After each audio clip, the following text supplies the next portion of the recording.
विभूतेषु शक्तिरूपेण संस्थितः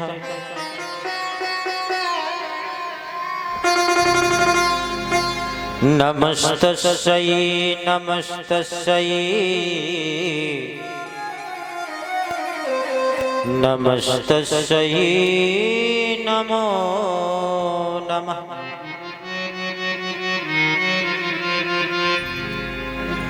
जयन्ती मंगला काली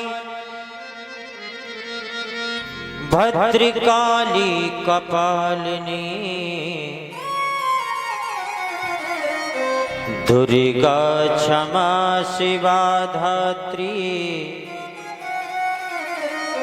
स्वाहा सुधा नमोस्तुते।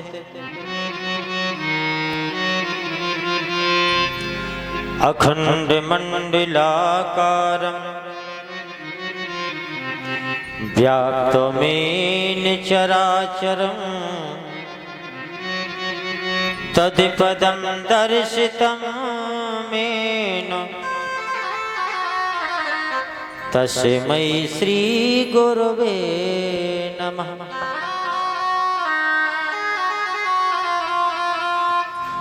मनोजीवं ऋतुतुल्यवेगं जितेन्द्रियं बुद्धिमतां वरिष्ठं वातात्मजं वानरयोधमुख्यं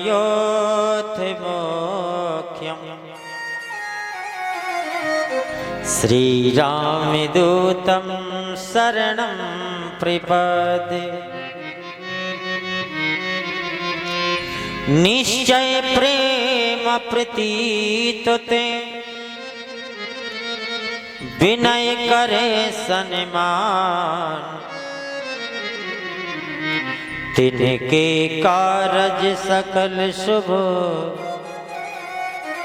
सिद्धि करे हनुमान। कृष्णाय वासुदेवाय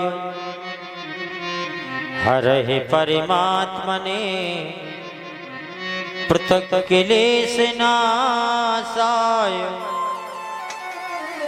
गोविन्दाय नमो नमः। चिताभस्मालेपो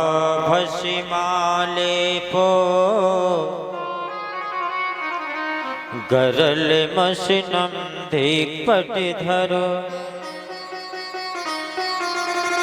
जटाधारी कंठे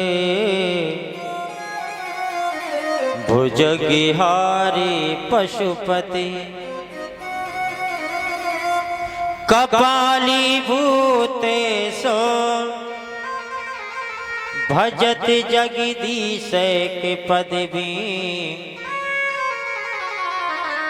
भवानी त्वत्पाणि ग्रहण पर पाटी फलमिदम्। श्री राम राम रघुनंदन राम राम श्री राम राम भरद्राग्रज राम राम श्री राम राम रणकरिकस राम राम श्री राम राम शरणं भव राम राम। ओ शोभा के धाम राम चरणन चितलाम बरदाता बर देहो रूप तुमरो नित्य ध्यान। धाम तुम्हारे मैं रहूं नित्य नव लीला चिंतन करूं राम राम कहवे करूं अंत श्याम कह के मरूं। कौशलेश मिथिलेश्वरी पूर्ण करेगी काम जननी जनक या दीन के प्रभु श्री सीताराम, प्रभु श्री राधे श्याम। श्रीमन महागणाधिपतये नमः, लक्ष्मी नारायणाभ्यां नमः, उमा महेश्वराभ्यां नमः, वाणी हिरण्यगर्भाभ्यां नमः, सची पुरंदराभ्यां नमः, माता प्रचन्न कमलेभ्यो नमः, इष्ट देवताभ्यो नमः, कुल देवताभ्यो नमः, ग्राम देवताभ्यो नमः, स्थान देवताभ्यो नमः, सर्वेभ्यो देवेभ्यो नमः, अति प्रधान देवताभ्यो नमः, राधा कृष्णाभ्यां नमो नमः। प्रेम से बोल वृंदावन बिहारी लाल की जय हो। हनुमान जी महाराज की जय हो। गुरु महाराज की जय हो। अपने अपने माता पिता के जय हो। समस्त देवी देवतन के जय हो। संत समाज के जय हो। विद्युत समाज के जय हो। नगर बस्ती के जय हो। नगर खेरे के जय हो। खेरापत सरकार के जय हो। बालाजी महाराज के जय हो। दुर्गे मैया के जय हो। काली मैया के जय हो। गौण बाबा महाराज के जय हो। पितृ देवताओं के जय हो। परीक्षित महाराज के जय हो। श्रीमद् भागवत महापुराण के जय हो। अर्चनीय माताएं, वंदनीय बहनें, बाल भक्ति विद्वान संत समागम कर लीजिए मन एकाग्र। आइए मन और वाणी को पवित्र करने के लिए 2 बार प्रभु नाम संकीर्तन, इसके बाद भागवत जी से अवगत कराया जाएगा। उन्मत्त होकर के ताली बजा करके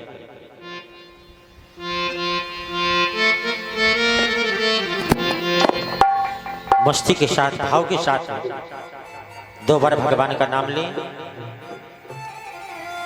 हे दुख भंजन मारुति नंदन, सुन ले मेरी पुकार, पवन सुत विनती बारंबार, पवन सुत विनती बारंबार। हे दुख भंजन मारुति नंदन, सुन ले मेरी पुकार, पवन सुत विनती बारंबार, पवन सुत विनती बारंबार। जय हो।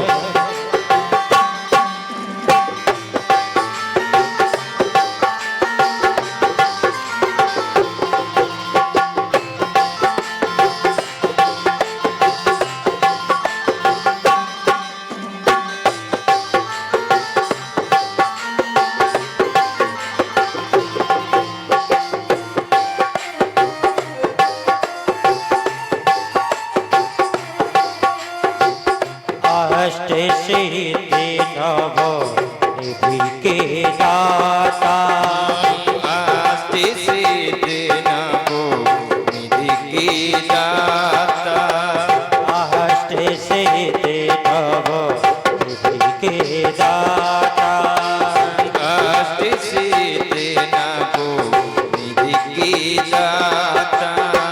दुखियों के तुम्हें भाग्य विधाता, दुखियों की तुम्हें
अफिरम पारे है सती तिहारी तुझ मेरी जी अवध बिहारी तुम्हें से रीझे अवध बिहारी भक्ति भाव से ध्याओ तो हे भक्ति भाव से ध्यान तो है करो तो को से हरि बोल पवन सोते विनती बारंबार पवन सोते विनती बारंबार पवन सोते विनती बारंबार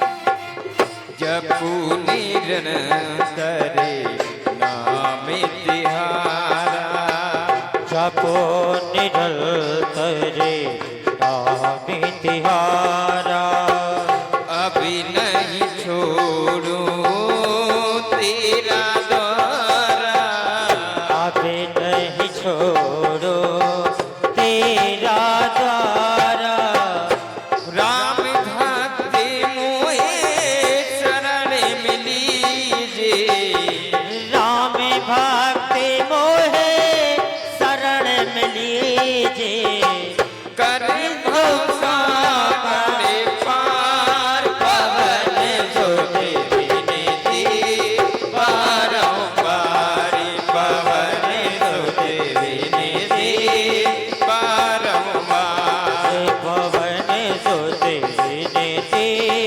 बारंबार पवन सोते विनती बारंबार पवन सोते विनती बारंबार वेदों के भजन मारुति नंदन वेदों के भजन मारुति नंदन सुन ले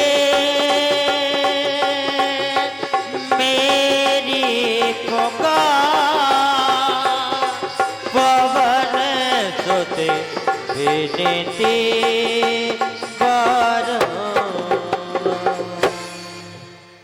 प्रेम से बोलो अनंत बलवंत हनुमंत लाल जी महाराज की जय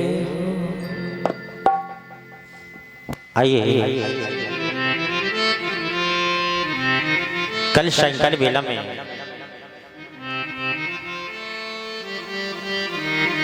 निवेदन किया जा रहा था कि 4 वेद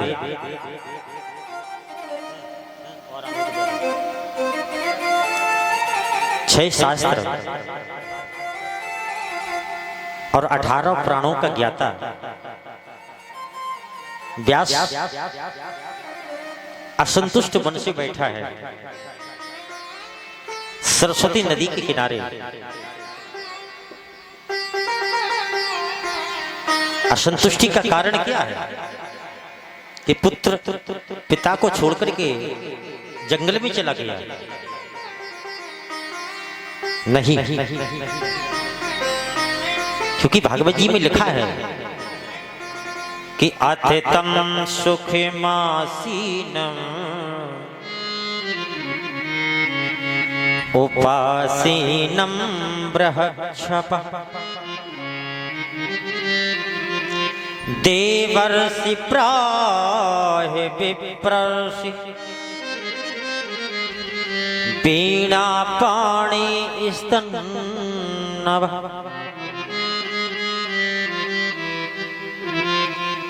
वीणा पाणी नारद बाबा पहुंच गए।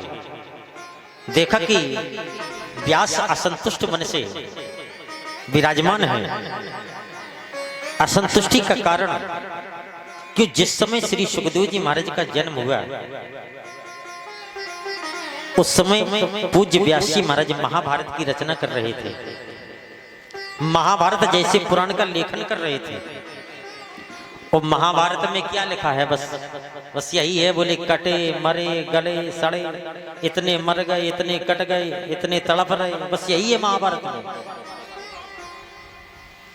तो महाभारत में कुछ पर्व आए हैं। तो पूज्य व्यासी महाराज ने लिख दिया कि भीष्म जी महाराज बाण चलाते हैं और बाण जाकर के गोविंद के वक्षस्थल पर लग रहे हैं और मेरे ठाकुर के हृदय से रक्त निकल रहा है। बस यहीं से इनकी सरस्वती कुंठित हो गई, माता सरस्वती रुष्ट हो गई। क्यों? जो सारे संसार को चलाने वाला है, जो सारे संसार को खिलाने वाला है, पिलाने वाला है, भला उसके शरीर से रक्त निकल सकता है? ये तो लीला है। क्यों? यहां भी एक अंतर कथा है कि दुर्योधन बार बार जाता है भीष्म जी महाराज के पास और भीष्म जी से कहता है कि बाबा, अपनी सेना में बड़े बड़े वीर मारे गए और 5 पांडवों की सेना में एक भी वीर नहीं मरा, वो तो 5 के 5 हैं। तो भीष्म जी महाराज ने प्रतिज्ञा कर ली। भीष्म जी कहने लगे कि जाओ दुर्योधन, मैं प्रतिज्ञा करता हूं कि कल के युद्ध में 5 पांडव में से एक मारा जाएगा, चाहे तो भीम मारा जाए, चाहे अर्जुन मारा जाए, चाहे धर्मराज मारा जाए। कल 5 में से एक को मार देंगे। और ऐसा कर, तू ठीक 4 बजे अपनी पत्नी भानुमति को मेरे पास भेज देना। बोले आपके पास? बोले हाँ। बोले काहे के लिए? तो भीष्म जी कहने लगे, उसे हम अखंड सौभाग्यवती होने का वरदान दे देंगे। क्यों? बार बार परेशान कर रहा था ये। आज महाराज सारा संसार सो रहा है, 2 हाथ वाले तो सो रहे हैं, लेकिन 1000 हाथ वाले को नींद नहीं आ रही है। क्योंकि चिंता करने वाला है तो केवल 1000 हाथ वाला होता है। 2 हाथ वाला कभी चिंता नहीं करता, वो नहीं करना चाहिए। आधी रात निखंड की लोग नगर के सोए, जिसको चिंता यार की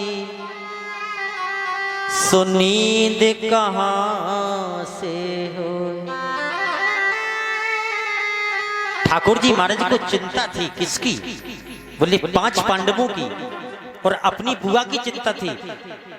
क्यों? माता कुंती को वरदान दे दिया था कि जब हम ठेका ले रहे, 5 पांडवों का कोई भी बाल बांका नहीं कर पाएगा।